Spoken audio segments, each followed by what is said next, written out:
అందరికీ నమస్తే. Welcome back to my YouTube channel శ్రీమాత్రే నమః. ఈ వీడియో కొంచెం లెంతీగానే ఉండబోతుంది. అయినా కానీ చాలా ఇంట్రెస్టింగ్‌గా ఉంటుంది. కాబట్టి ఎవరు కూడా ఎక్కడ కూడా స్కిప్ చేయకుండా లాస్ట్ వరకు చూడండి. మా గురువుగారి ఇంట్లో జరిగే బోనాల జాతరను ప్రత్యక్షంగా చూసే అవకాశం నాకు రావడం ఎంతో అదృష్టంగా భావిస్తున్నాను. మరి ఈ అదృష్టం మీకు కూడా దక్కాలి కదా! అందుకే పరోక్షకంగా దక్కాలని కోరుకుంటూ అమ్మవారి అలంకరణ, బోనం సమర్పణ, పూజా కార్యక్రమాలు ఇవన్నీ మీకు కూడా దగ్గరగా ఉన్నట్టు అనిపించేలా ఈ వీడియోలో చూపించబోతున్నాను.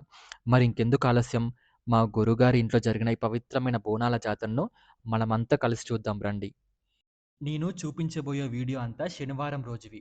నేను అలాగే గురువుగారి దగ్గర ఉపదేశం తీసుకున్న వారందరూ కలిసి ఒకరోజు ముందుగానే వచ్చి మేము చేయదగిన పనులన్నీ చేసేసాం. అలాగే గుడి శుభ్రం, జాతరకి కావాల్సిన ఏర్పాట్లన్నీ సిద్ధం చేశాం. నేను అలాగే నాతో ముగ్గురు అక్కడే గురువుగారి ఇంట్లోనే ఉన్నాం.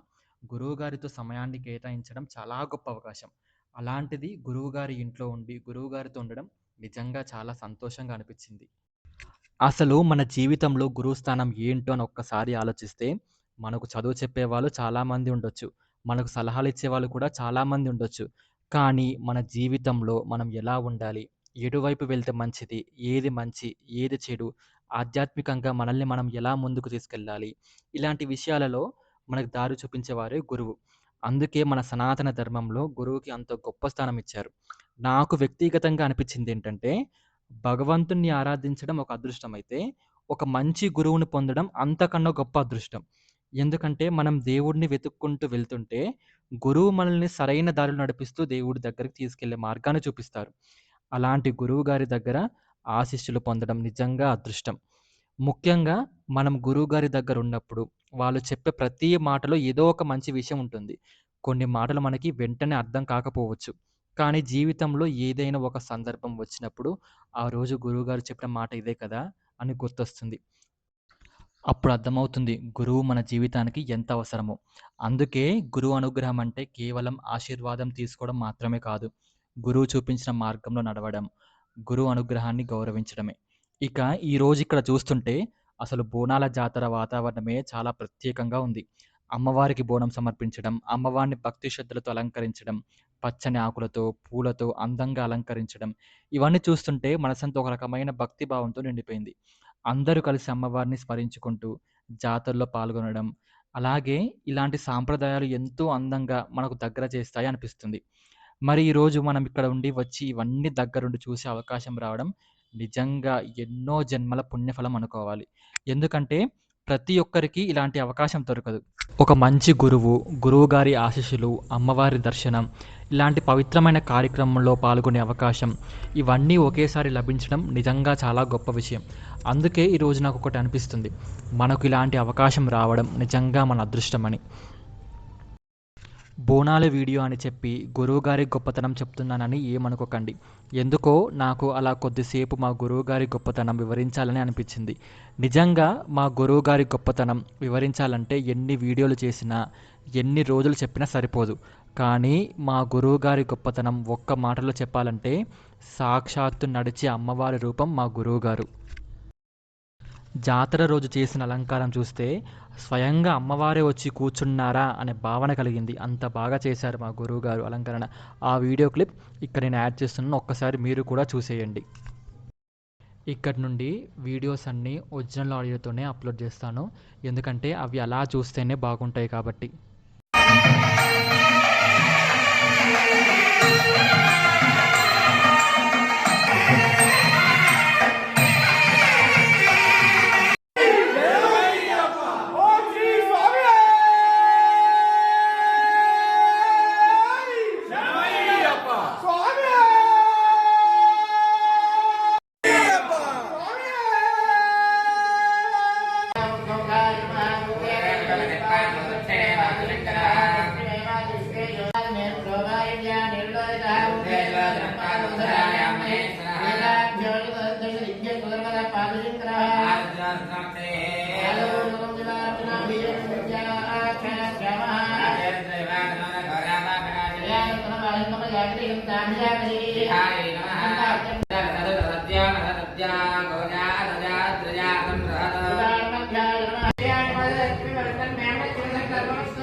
శ్రీ వనదుర్గను ఇంటి కానికి చేయగలుగుతా అని బహుశా అనుకోవచ్చు.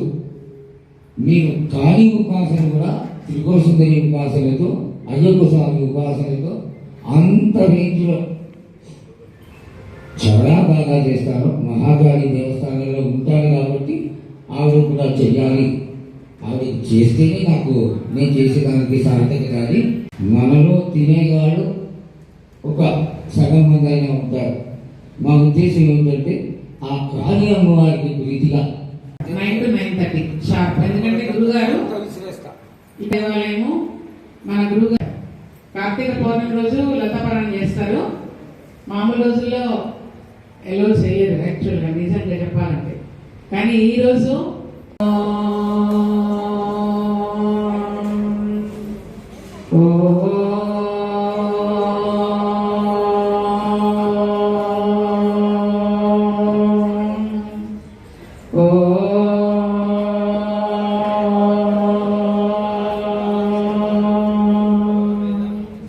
శుక్లాం వరదరం విష్ణుం శశివర్ణం చతుర్భుజం ప్రసన్నవదనం ధ్యాయే సర్వవిఘ్నోపశాంతయే అగజానన పద్మార్కం గజానన మహర్నిశం అనేకదంతం భక్తానాం ఏకదంతముపాస్మహే మాణిక్యమౌళీశ్వరతారానాయక శేఖరాం స్మితమతే మాపీన వక్షోరుహాం పాణిభ్యాం వైపూర్ణరత్నదశకం రక్తోత్పలం బిభ్రతీం సౌమ్యాం రత్నరహస్యరక్తకర్మాం ధ్యాయే పరామంబికాం అరుణాం వరుణాంతరంగితాక్షీం ృతపాశాంకుశపుష్పబాణచాపాం అణిమాదిభిరావృతాం మయూఖై కామిచ్చేవ విభావే భవానీ ధ్యాయేత్ పద్మాసనస్తాం వికసితవదనాం పద్మపత్రాయతాక్షీం హేమాభాం పీతవస్త్రాం కరకలితవసద్దేవ పద్మావరాంగీం సర్వాలంకారయుక్తాం సకలమభైగాం భక్తనమ్రాం భవానీ శ్రీవిద్యాం శాంతమూర్తిం సకలసురృతాం సర్వసంపత్ప్రదాత్రీం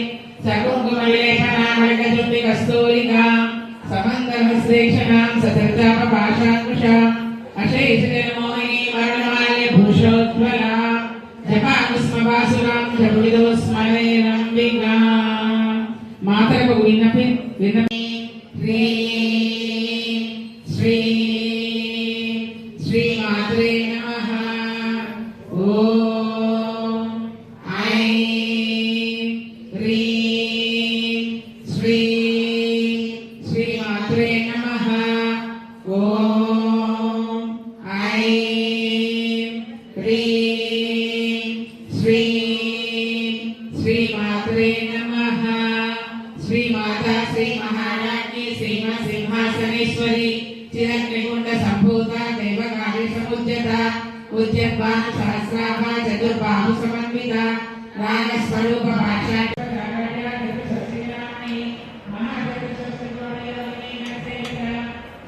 నమస్తే అమ్మా. నమస్తే నాన్న. ఎలా ఉన్నారు? బాగున్నాం, మీరు బాగున్నారా? బాగున్నాం. ముందుగా బోనాల పండుగ శుభాకాంక్షలు. మీకు కూడా బోనాల పండుగ శుభాకాంక్షలు. ఎన్ని సంవత్సరాలు చేస్తున్నారమ్మా ఇలా బోనాలు? గత 3 సంవత్సరాల నుంచి చేస్తున్నా నాన్న ఇక్కడ బోనాలు. మహేంద్ర హిల్స్లో వేణుమాధవ శర్మ నాన్నగారి ఇంట్లో ఇది నేను గత 3 సంవత్సరాల నుంచి ఇక్కడ బోనం ఎత్తుకోవడం.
నేను మహాకాళి దేవస్థానంలో శ్రీ విద్యా పండితుడిని.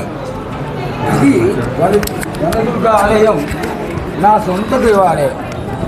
నేనే కట్టి జగద్గురువులు పుష్పగిరి శంకరాచార్య స్వామివారి అనుగ్రహంతో ఈ వనదుర్గ అమ్మవారు 600 సంవత్సరాల క్రిందట ప్రకటితమైనటువంటి దేవత.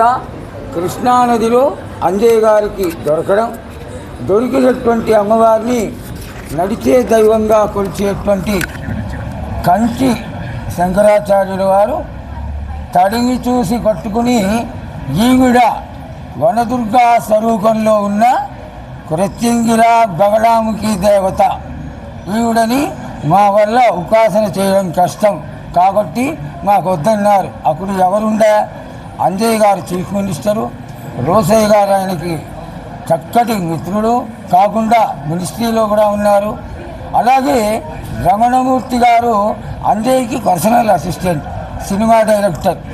ఆయన ఆధ్వర్యంలో అమ్మవారు యావత్ ప్రపంచం తిరిగి వచ్చి ఎవరి వల్ల కాదు అని అనుకుని ఆఖరి ఒక ప్రయత్నం చేద్దాం అనేటువంటి విషయంలో శృంగేరికి తీసుకెళ్ళడం. శృంగేరి వారు అమ్మవారిని చూస్తూనే ఇంతటి ఉగ్రదేవతని మేము భరించలేమని చెప్పి అమ్మవారిని వారు తిరిగి ఇచ్చేయడం. యావత్ ప్రపంచమంతా తిరిగి అమ్మవారు పుష్పగిరి మఠానికి చేరడం. పుష్పగిరిలో ఉన్నటువంటి స్వామివారు జగద్గురువులు, వారికి మంచి మంత్రశాస్త్రవేత్త. ఎందువల్ల అంటే పుష్పగిరి పీఠం స్వతంత్ర పీఠం, ఈ చతురామ్నాయ పీఠాల్లోకి రాదు. అంతకంటే పూర్వం నుంచి ఉన్నటువంటి పీఠం కాబట్టి వారి యొక్క అనుగ్రహంతో విద్యారణ్యులు పూర్తి మంత్రశాస్త్రాన్ని పుష్పగిరి పీఠానికి దత్తం చేశారు. ఆ విధంగా పుష్పగిరి పీఠంలో అత్యంత మహిమాన్వితమైనటువంటి మంత్రశక్తి ఉన్నందువల్ల ఆ అమ్మవారిని చెట్టు కింద వనదుర్గ దేవత కాబట్టి కట్టేసి మీరు వెళ్ళుకోండి అన్నారు. ఆ సమయంలోనే వారు ఎవరికి ఇవ్వాలా అని ఆలోచిస్తూ ఈ అమ్మవారిని వేణుమాధవ శర్మ అవుతాయని సమర్థవంతంగా పూజించి ఈ యొక్క అమ్మవారికి ఆలయం కట్టి యంత్రప్రతిష్ఠ చేస్తాడు అనేటువంటి భావనతో జగద్గురువులు ఆశీర్వాదంతో, వారి యొక్క ఆశీర్వాదం ఉన్నందువల్ల ఆ ఉగ్ర స్వరూపిణిని తీసుకొచ్చి 30 సంవత్సరాల క్రిందట మహేంద్ర హిల్స్ అయినటువంటి ఈ త్రిమూర్తి కాలనీలో నేను ప్రతిష్ఠ చేయడం, జగద్గురువులు యంత్ర ప్రతిష్ఠ చేయడం. ఈ చక్కటి దేవాలయంలో మంత్రశాస్త్రానికి అనుగుణంగా చక్కగా నేను మంత్రవేత్తగా మంత్రవాదిగా ఉంటూ మహాకాళీ దేవస్థానంలో కూడా నాకు అత్యంత ప్రీతికరమైనటువంటి శ్రీదేవత మహాకాళి, గగళాముఖి, కృత్యంగిర, పంచదశి ఇవన్నీ నాకు చాలా ఇష్టమైనటువంటి దేవతలు. అలాగే దీనితో సమానంగా ఎవరైతే అమ్మవారు విపరీతమైనటువంటి ఉపాసనాకరులు అవుతారో ఖచ్చితంగా వాళ్ళకి అయ్యప్ప స్వామి అనుగ్రహం ఉంటుంది. వాళ్ళు ఖచ్చితంగా అయ్యప్ప భక్తులై ఉంటారు. కాబట్టి నేను 63 సంవత్సరాలుగా శబరిగిరి యాత్ర చేసి వస్తున్నానంటే నా 63వ సంవత్సరంలో నేను అయ్యప్ప పూజ మొదలుపెట్టాను. ఈ విధంగా దేవతలను కరుణించి శ్రీ విద్యలో అపారమైనటువంటి నిష్ణాతుల్ని చేసి చాలా చక్కగా అనుగ్రహంతో ఈనాటికి ఆ మహాకాళి అమ్మవారి దేవస్థానంలో ఈ వనదుర్గాంబ నిత్య నిరంతరము సేవ చేసేటువంటి స్థానంలో నాకు ఆశీర్వదించి నన్ను నిలబెట్టారని నేను తెలియజేసుకుంటున్నాను. ఈరోజు కార్యక్రమం సాధారణంగా మహాకాళి దేవస్థానంలో నిత్యము ఆషాఢ మాసంలో ఈ యొక్క వ్రతం లాంటిదే ఇది.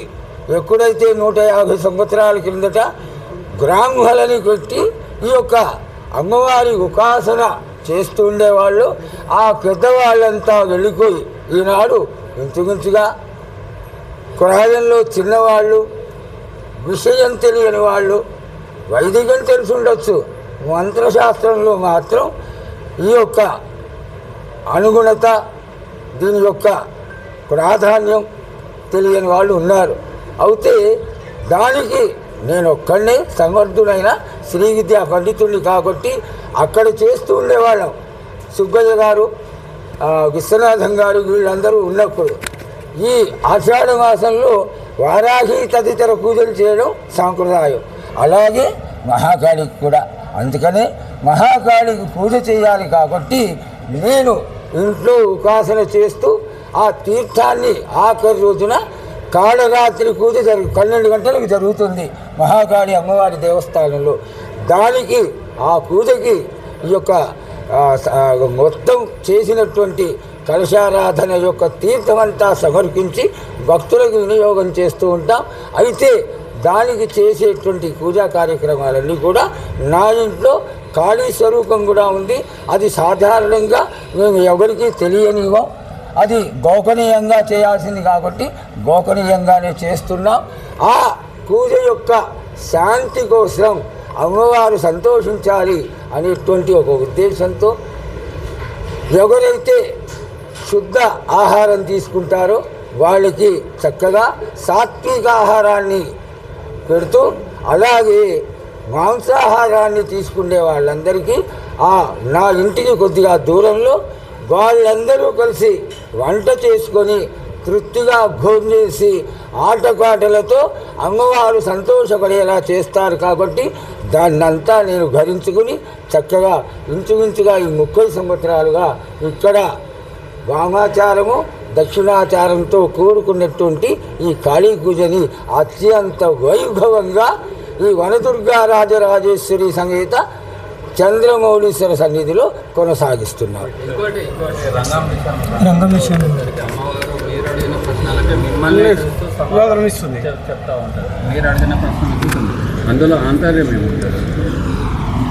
ఒక సమయంలో ఈ రంగం కార్యక్రమం వచ్చేసరికి పెద్దవాళ్ళందరూ అడిగేవాళ్ళు, జగదీశ్వరయ్య, లక్ష్మీనారాయణ గారు, ఆ తర్వాత నాగం స్వామి గారు. చివరికి మీకు ఎవరికి తెలియని విశేషం ఏంటంటే మర్రి చెన్నారెడ్డి గారు గాగమ్మ కాలంలో చక్కగా ప్రశ్నలు అడగడం నాకు తెలిసినటువంటి విషయం. ఆ పెద్దవాళ్ళందరూ వెళ్ళిపోయినటువంటి సమయంలో ఎవరు సరిగ్గా ప్రశ్నలు అడిగేటువంటి వాళ్ళు లేక పనిపాటల వాళ్ళు ఎవరైతే ఆ హక్కుదారులు అని చెప్పుకుంటున్నారో వాళ్ళల్లో ఒక అతను అమ్మవారిని ప్రశ్నలు అడగడం, ఇన్ని లక్షలు కోట్లు ఖర్చు పెట్టి అమ్మవారికి ఈ రంగం కార్యక్రమం చేసినప్పుడు స్వార్థపూరితమైన ప్రశ్నలు అడగడం సబబైనటువంటి విషయం కాదు.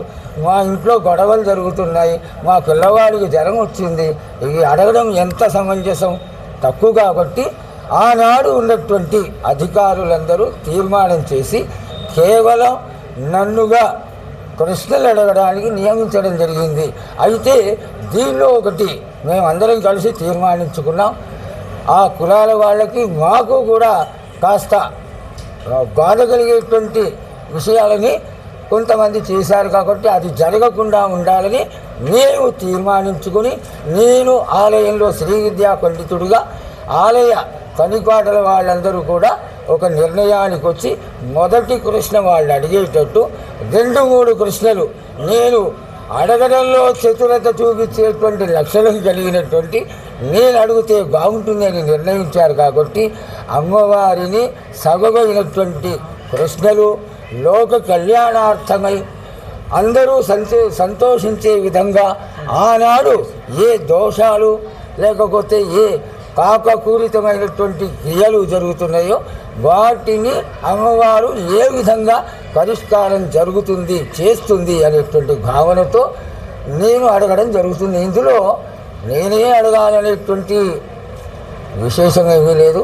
కాస్త మాట్లాడగలిగినటువంటి ఆ రోజుల నుంచి చతురత ఉన్నవాడిని కాబట్టి అమ్మవారిని అడిగేటప్పుడు చాలా సమంజసంగా అమ్మవారు ఎదురుకుండా ఉంది అనేటువంటి సత్యం ఇది. ఆవిడని అడిగినప్పుడు ఆవిడకి తగ్గట్టుగా మనం ప్రశ్నలు అడగాలి. కాబట్టి ఆ విధంగా అడుగుతూ నాకు అమ్మవారి ఎదురుగుండా నిలబడి మాట్లాడగలిగినటువంటి ధైర్యాన్ని ఇవ్వని అమ్మవారిని వేడుకుంటూ మీ ప్రజలందరూ ప్రతి ఒక్కళ్ళ తరఫున కేవలం ప్రశ్నలు మీ మనిషిగా నేను అడగడం జరుగుతోంది.